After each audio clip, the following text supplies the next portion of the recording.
E olha, o Ministério da Justiça e Segurança Pública autorizou o uso da Força Nacional em apoio à PRF na Operação Posse Presidencial 2023, que foi iniciada terça-feira, ontem. A segurança do evento é uma das preocupações da equipe de transição, desde as tentativas de atentado à bomba que ocorreram aqui na capital federal. Ontem, o futuro ministro da Justiça, Flávio Dino, disse que o roteiro da posse será mantido, mas o evento terá a mobilização integral das forças de segurança. E para comentar esse assunto e quais serão as medidas de segurança adotadas na posse do presidente eleito, trouxemos ao meio-dia em Brasília o diretor de operações da Polícia Rodoviária Federal, de Jairlon Henrique Moura, e o doutor em Sociologia e membro do Fórum Brasileiro de Segurança Pública, Marcos Rolim. Eles já estão aqui com a gente, sejam bem-vindos ao Meio-Dia em Brasília. Obrigada pela participação, obrigada pela audiência, obrigada por vir aqui ao Meio-Dia em Brasília. Obrigado, Kiss. Muitíssimo obrigada. Obrigado também pelo convite.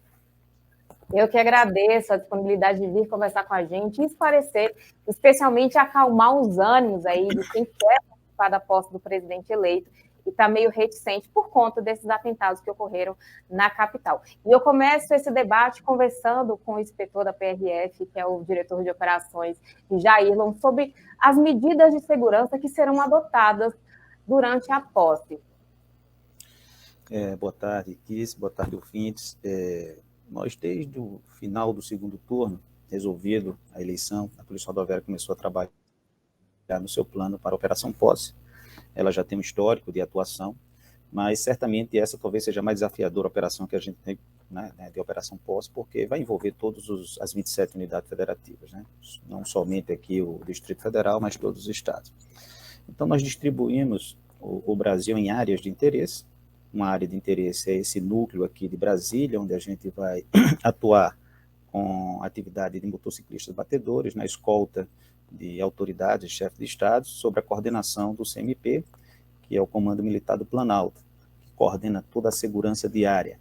Então, nós estamos aqui com um efetivo razoável, cerca de 25 equipes para desenvolver essa atividade, integradas e em cooperação com outras agências, como as Forças Armadas e órgãos do Distrito Federal, além da Força Nacional de Segurança Pública. Uma outra área que a gente identificou como área de interesse operacional e que tem uma atenção diferenciada é o entorno do Distrito Federal, que a gente fez uma operação que chamamos de cinturões, ali em torno desse distrito, 2 cinturões, né, com reforço de policiamento.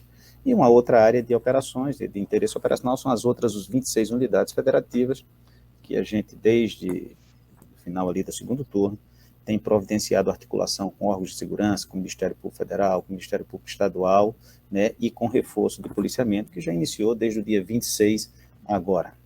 Então, essa, de uma forma geral, bem genérica, né, é como a Polícia Rodoviária Federal tem se organizado, temos mantido contato com a equipe de segurança de transição, já apresentamos todo o planejamento há cerca de 10 dias para eles aqui na nossa sede, não fizeram nenhum apontamento, então já oficializamos aos órgãos que deveríamos oficializar, e agora já estamos na fase de execução. Toda a fase de mobilização dos recursos já foi feita, e agora já entramos na fase de execução do plano, e eu acredito que no dia 30 esse plano ele ainda cresce mais um pouco, esse reforço ainda cresce mais um pouco, até espero o dia 2 está tudo resolvido e o novo presidente empossado. Perfeito.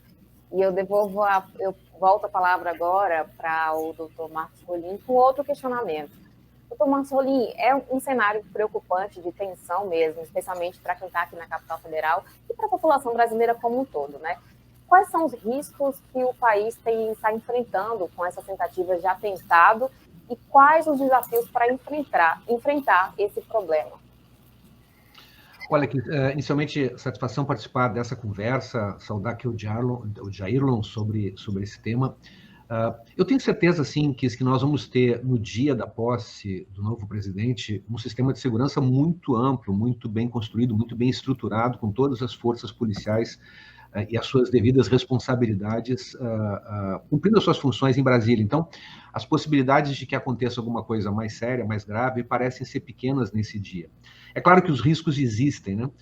Nós percebemos isso a partir desse episódio da tentativa de uma explosão de uma bomba num caminhão-tanque que se tivesse ocorrido, né, poderia ter produzido efeitos catastróficos, assim, não só do ponto de vista das vítimas, mas também do ponto de vista político, né? E aqui eu quero sublinhar o que me parece ser assim a principal questão que a gente está enfrentando hoje, né? O terrorismo ele tem sempre como objetivo a produção do medo.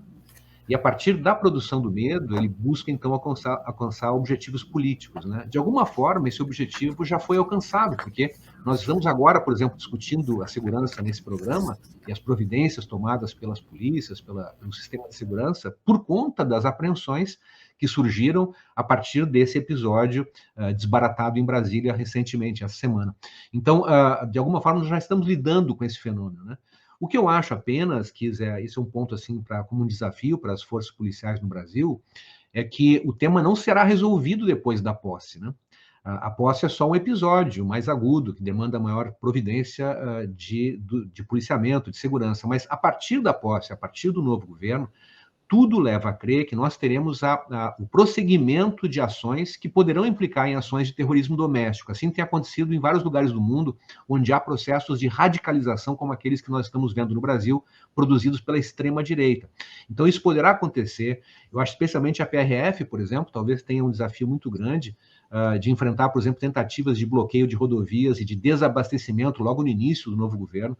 Então, tudo isso, é claro que a inteligência das polícias deve estar se preparando para procurar impedir que aconteça, que se viabilize. Mas o problema não estará resolvido a curto prazo, me parece que essa é a primeira grande questão que a gente deve estar presente nesse momento. Perfeito.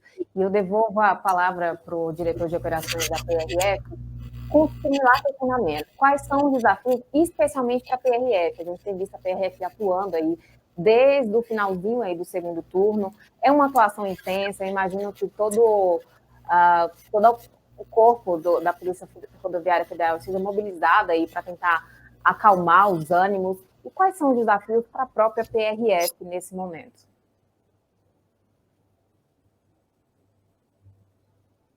Acho que a imagem dele travou.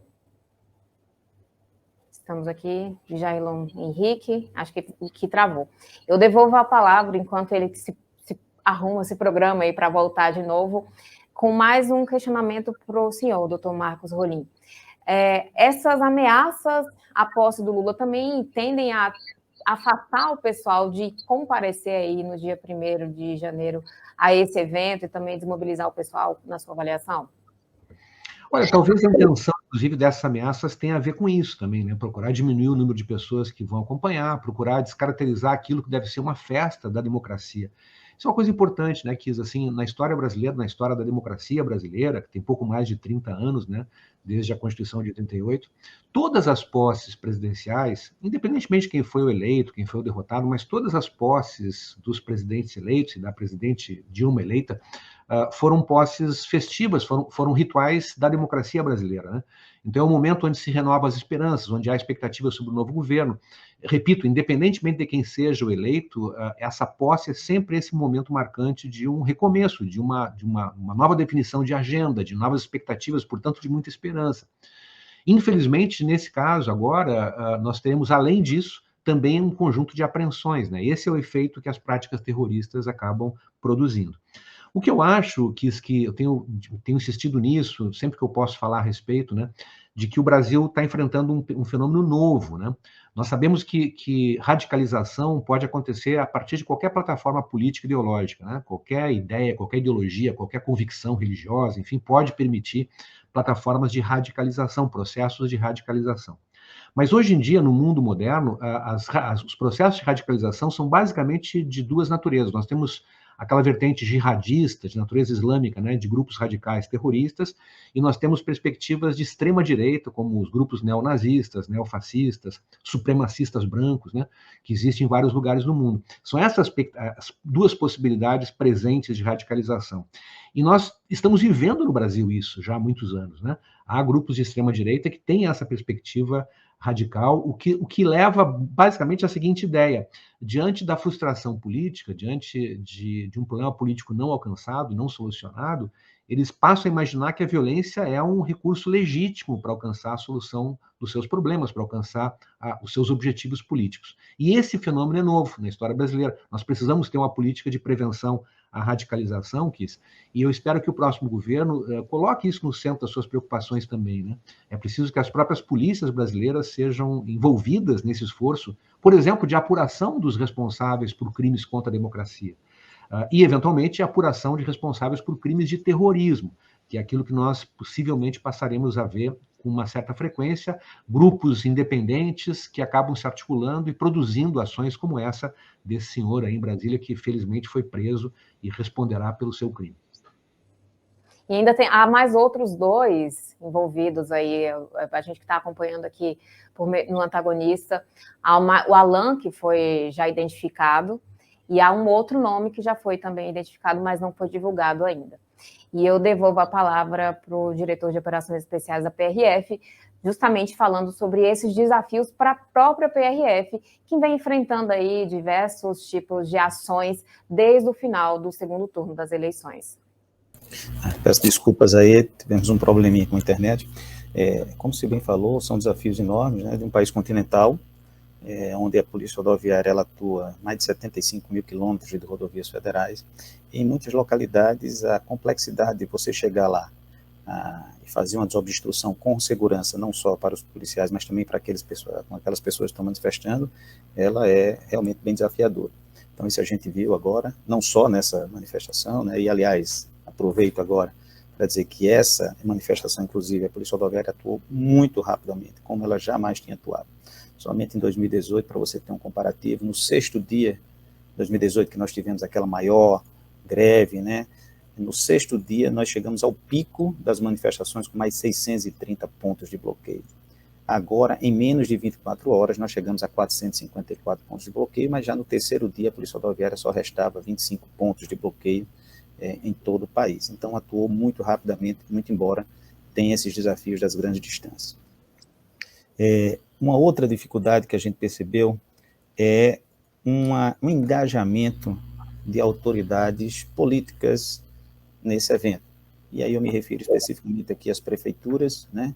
Algumas prefeituras que a gente viu como dando suporte logístico, como não fazendo nenhum tipo de impedimento para aquela localização dos manifestantes, inclusive provendo banheiros, provendo estrutura para que se permanecesse por mais tempo. Isso foi tudo notificado devidamente ao Ministério Público Federal, aos Ministérios Públicos Estaduais.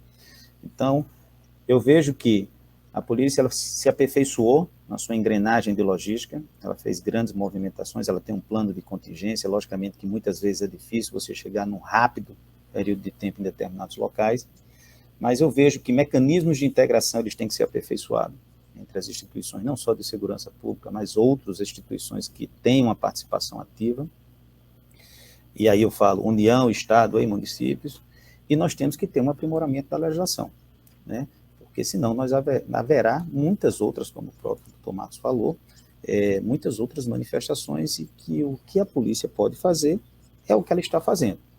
Evitar o bloqueio, chegando antes no terreno, após uma medida, após talvez alguma intervenção dos manifestantes, a gente tentar o diálogo, a negociação e, por fim, o uso da força. Porque quando você emprega a força, normalmente você tem um efeito colateral indesejado, tanto para a polícia como para o manifestante. É impossível você empregar a força e não sair pelo menos alguém lesionado, mesmo que seja minimamente.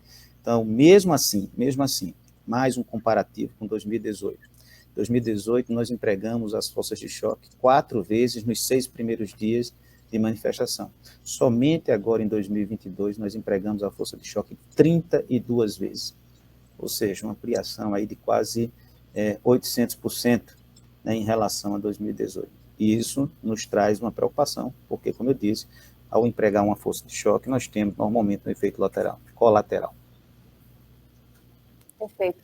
Eu aproveito o gancho na sua fala, diretor, e voltando a palavra para o Dr. Marcos Rolim, o que precisa ser feito pelas autoridades políticas, principalmente, como disse o próprio diretor da PRF, para amenizar isso? Porque a gente sabe que a Polícia Rodoviária Federal e as polícias, como um todo, fazem o seu trabalho. Mas aí um trabalho não só de tentar conter esses atos, como também de não acirrar mais os ânimos, né? É um trabalho intenso.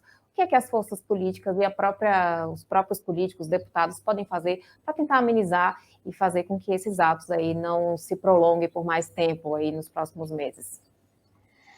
Kiss, deixa eu só dar duas observações a respeito disso. Primeiro, eu acho que independentemente das posições políticas, ideológicas, que são diferentes, o que diz respeito à democracia, diz respeito ao debate político-partidário, né, é salutar quando nós temos várias posições diferentes em disputa, né, isso faz parte do jogo democrático. Mas, independentemente disso, o respeito à lei, o respeito à vida das pessoas, as garantias fundamentais, deve estar acima de qualquer divergência político-partidária.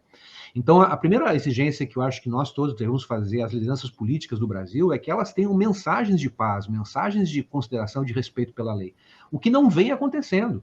O que nós temos visto nesses últimos anos, especialmente ao longo dos 4 anos do governo Bolsonaro, a partir da própria presidência da República, há um conjunto de mensagens de ódio, um conjunto de mensagens de intolerância. Isso acaba estimulando esses movimentos. É evidente que, lá na ponta, os apoiadores do presidente se sentem autorizados. Não há sequer uma mensagem até agora do presidente clara, dizendo, olha, gente, eu perdi as eleições, vamos voltar para casa, vamos continuar na oposição, vamos continuar a luta dentro dos meios democráticos. Ele nunca disse isso.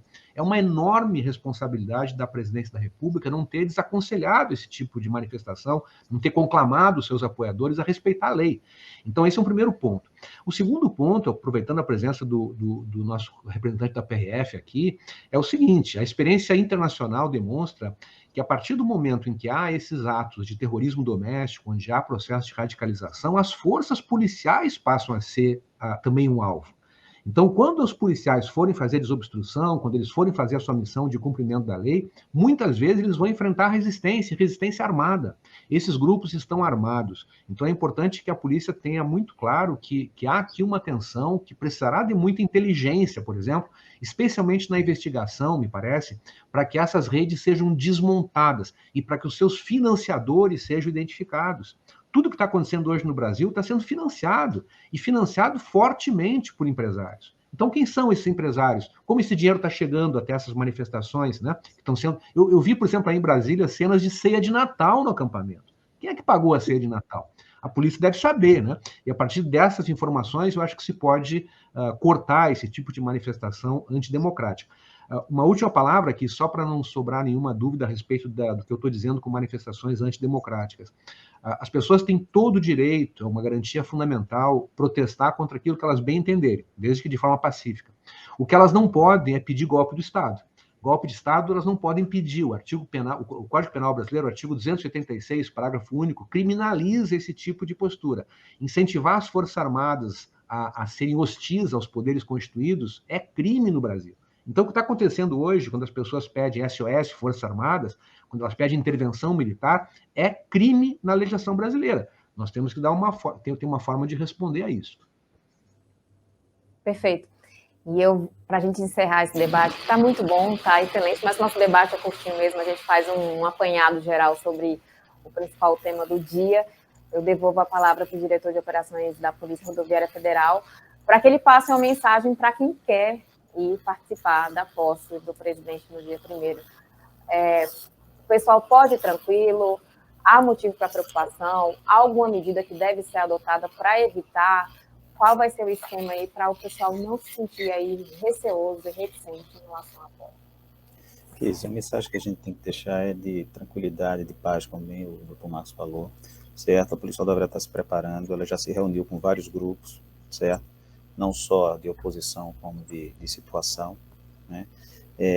Temos uma preocupação do deslocamento de várias caravanas em direção a Brasília. A gente está monitorando essas caravanas com as nossas atividades de inteligência e com a nossa atividade de operações.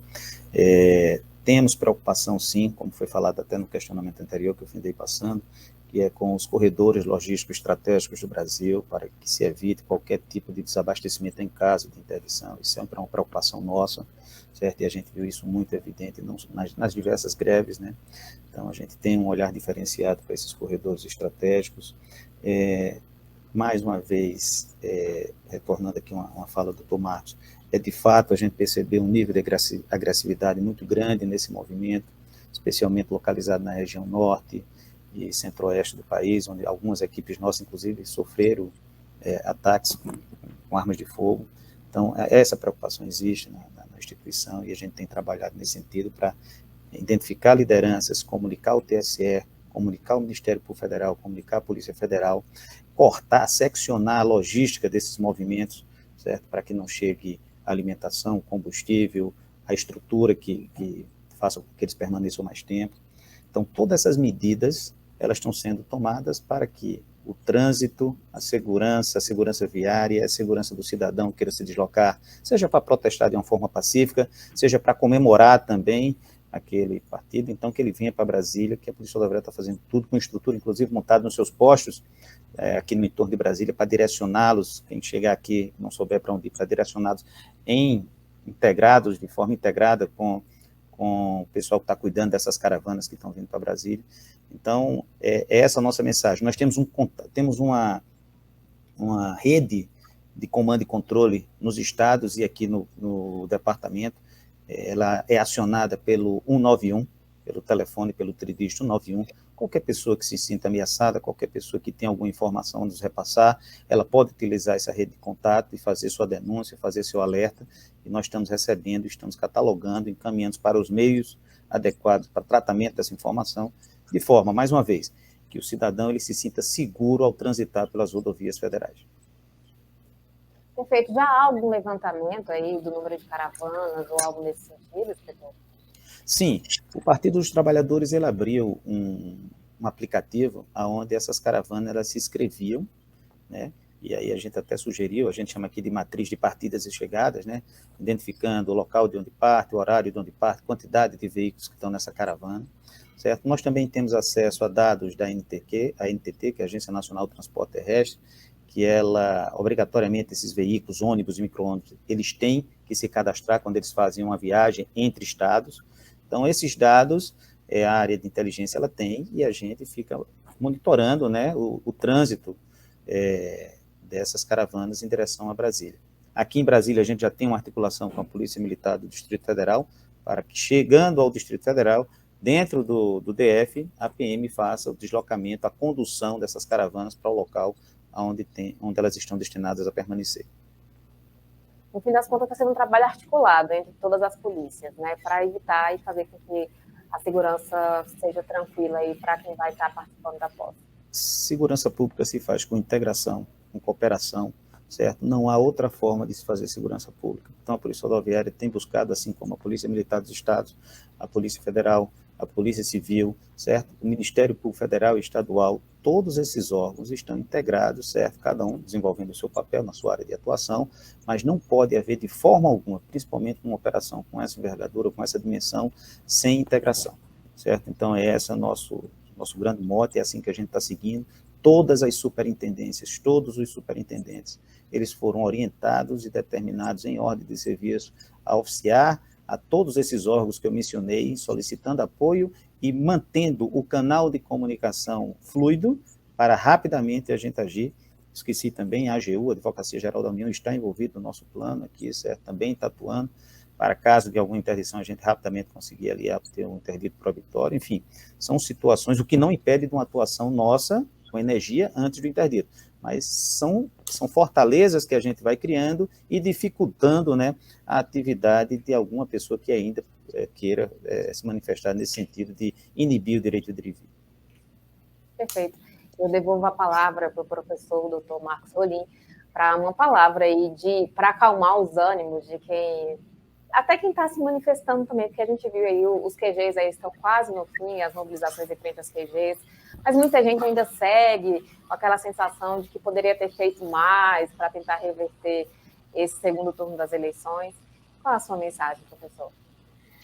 Eu acho que é muito importante que, nesse momento, todos nós, brasileiros, de todos os matizes políticos, ideológicos, né, estejamos unidos no reconhecimento do trabalho da democracia brasileira. Houve uma eleição, houve um processo eleitoral, os vitoriosos foram selecionados pelos eleitores, eles estão no parlamento, aliás, em maioria para a oposição em várias situações, né?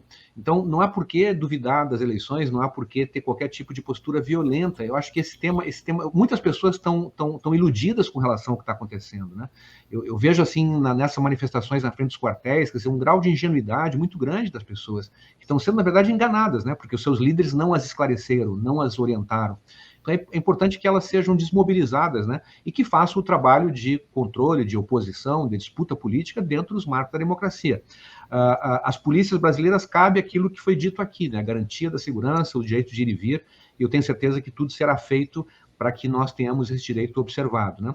Cabe agora o desafio de enfrentar esse fenômeno da radicalização com uma política pública nacional de desradicalização, que possa, inclusive, também contribuir para que a infiltração dessa radicalização, que já aconteceu em algumas polícias brasileiras, também seja revertida, né? As polícias não podem estar a serviço de qualquer ideologia, de qualquer partido, elas são órgãos técnicos a serviço do Estado, a serviço da lei. Perfeito. Muitíssimo obrigada pelo comentário, pelas ponderações em relação a esse tema e especialmente pelos esclarecimentos em relação às medidas de segurança que serão adotadas. Quero agradecer muito ao diretor de operações da Polícia Rodoviária Federal que esteve aqui com a gente, ao professor Marcos Rolim, que também esteve aqui com a gente, esclarecendo e trazendo luz a esse tema que é tão importante. Se me permite, segundo, foi falado do Dr. Marcos aí, politização das polícias, isso foi muito tocado sobre a Polícia Rodoviária Federal e a gente quer reforçar aqui o nosso papel de uma polícia de Estado, tá? Em momento algum a polícia se furtou e direcionou seus esforços para A ou para B, desde o início. Infelizmente, alguns vídeos publicados deram a entender esse sentido, mas que totalmente isolados e pontuais e de atitude isolada de servidores. Não é o papel da Polícia Rodoviária, certo? Ser uma polícia tendenciosa. Ela é uma polícia de Estado e assim ela está agindo desde o início das eleições e agora com vistas à garantia da posse, da Operação Posse. Perfeito, é sempre bom esclarecer e trazer isso aí para a população. Obrigada, doutor Jairlon Henrique, obrigada, doutor Marlon, pela gentileza. Obrigado, um abraço. Obrigado, doutor Marcos.